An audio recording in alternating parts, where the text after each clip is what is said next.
দিন বাড়ছে কঠোর লকডাউন। কোভিড-19 সংক্রমণ রোধে 7 দিনের কঠোর বিধিনিষেধ শুরু হয়েছে। গত বৃহস্পতিবার 1 জুলাই ভোর 6টা থেকে শুরু হয় এই বিধিনিষেধ চলবে 7 জুলাই মধ্যরাত পর্যন্ত।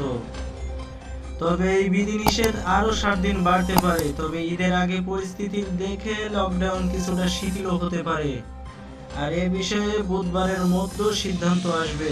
নাম প্রকাশে অনিচ্ছুক মন্ত্রিপরিষদ বিভাগের এক কর্মকর্তা বলেন, করোনা পরিস্থিতি এখনো স্বাভাবিক নয়, মৃত্যুর সংখ্যা এখনো 100-র উপরে, তাই বিধিনিষেধের মেয়াদ আরও বাড়ানোর বিষয়ে সিদ্ধান্ত নেওয়া হচ্ছে।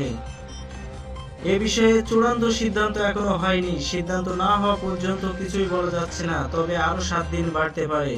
এর আগে করোনা ভাইরাস সংক্রমণ ঠেকাতে সারা দেশে 14 দিনের পূর্ণ শাটডাউন সুপারিশ করেছিল কোভিড-19 সংক্রান্ত জাতীয় কারিগরি পরামর্শ কমিটি।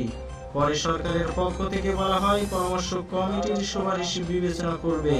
এরপর 7 দিনের কঠোর বিধিনিষেধ আরোপ করে সরকার।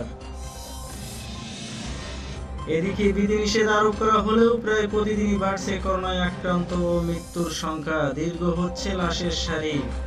করোনা আক্রান্তের সংখ্যাটিও যেন বাড়ছেই। আজ রবিবার দেশে করোনা ইতিহাসের সর্বোচ্চ অর্থাৎ 153 জনের মৃত্যু হয়েছে। এছাড়া নতুন করে শনাক্ত হয়েছে আরও 8,661 জনের। এ পর্যন্ত মারা গেছেন মোট 15,065 জন, আর মোট আক্রান্ত হয়েছেন 9,44,917 জন। এমন পরিস্থিতিতে জনপ্রশাসন মন্ত্রণালয়ের এক কর্মকর্তা গণমাধ্যমকে বলেন, করোনা যে হারে মৃত্যু এবং আক্রান্ত বাড়ছে, সে হারে বিধিনিষেধ বাড়ানো ছাড়া সরকারের কাছে আর কোনো পথ খোলা